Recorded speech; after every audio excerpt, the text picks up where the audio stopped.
السلام علیکم ورحمۃ اللہ وبرکاتہ۔ کیسے ہیں آپ لوگ؟ امید کرتی ہوں آپ سب خیریت سے ہوں گے۔ اللہ سبحانہ تعالیٰ ہم سب کے حال احوال کو بہترین کرے۔ بڑے لوگوں کی بڑی باتیں ہیں۔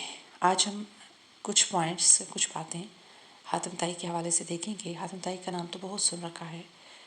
کسی نے ان سے پوچھا کہ کوئی ایسی بات بتائیں جو آپ کی زندگی کو بدل دینے والی ہوں، تو انہوں نے کہا کہ میں نے 4 علم اختیار کیے جو دنیا کے تمام عالموں سے جان چھوڑ کے میری، یعنی تمام لوگوں سے میں وہ 4 علم سیکھنے کے بعد میری زندگی بہت خوبصورت ہو گئی، جن میں سے ایک یہ تھی کہ جو رزق میری قسمت میں لکھا ہے وہ نہ تو زیادہ ہو سکتا ہے اور نہ کم۔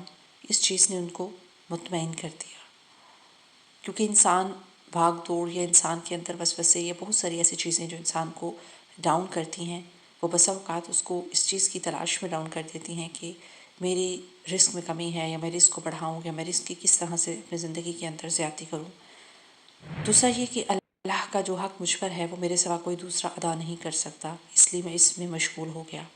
اللہ کا حق کیا ہے؟ کہ اللہ کی بات مانی جائے، اللہ کے احکامات کو بہت خوبصورتی سے اس کو فالو کیا جائے۔ تو یاد رکھیے یہ حق کوئی دوسرا ادا نہیں کرے گا۔ مثلا کوئی دوسرا اللہ کی بات مانے یا دوسرا اللہ کے احکامات کو فالو کرے تو ہم کہ ہم بھی اس کے ساتھ شامل ہو کر اللہ کو راضی کر سکیں گے، تو ایسا نہیں ہے۔ تیسری یہ کہ ایک چیز جو مجھے ڈھونڈتی ہے وہ ہے موت۔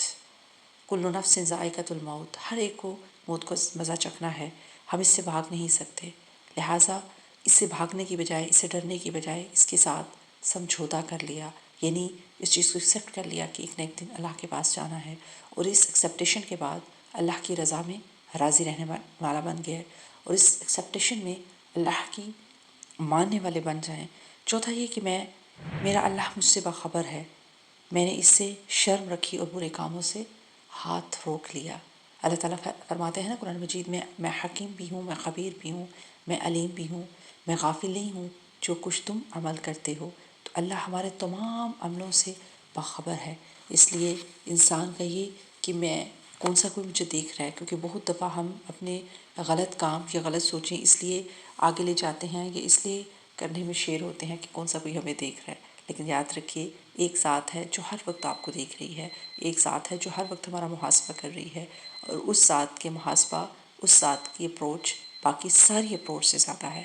تو اللہ سبحانہ و تعالیٰ ہمیں ایسی سمجھ، ایسی سوچ، ایسی زبان، ایسا عمل، ایسا رزق عطا فرمائے جس کے تحت ہم اس کو پا سکیں، کیونکہ انسان کا اصل اطمینان، اصل خوشی اللہ کی رضا میں ہے، اور اللہ کی رضا تبھی ملتی ہے جب انسان دنیا سے بے نیاز ہو کر اپنے آپ کو چند ایک ایسے پوائنٹ کے اندر سٹینڈ کر لیتا ہے کہ جس کے بعد اس کے لیے ہر چیز آسان ہو جاتی ہے۔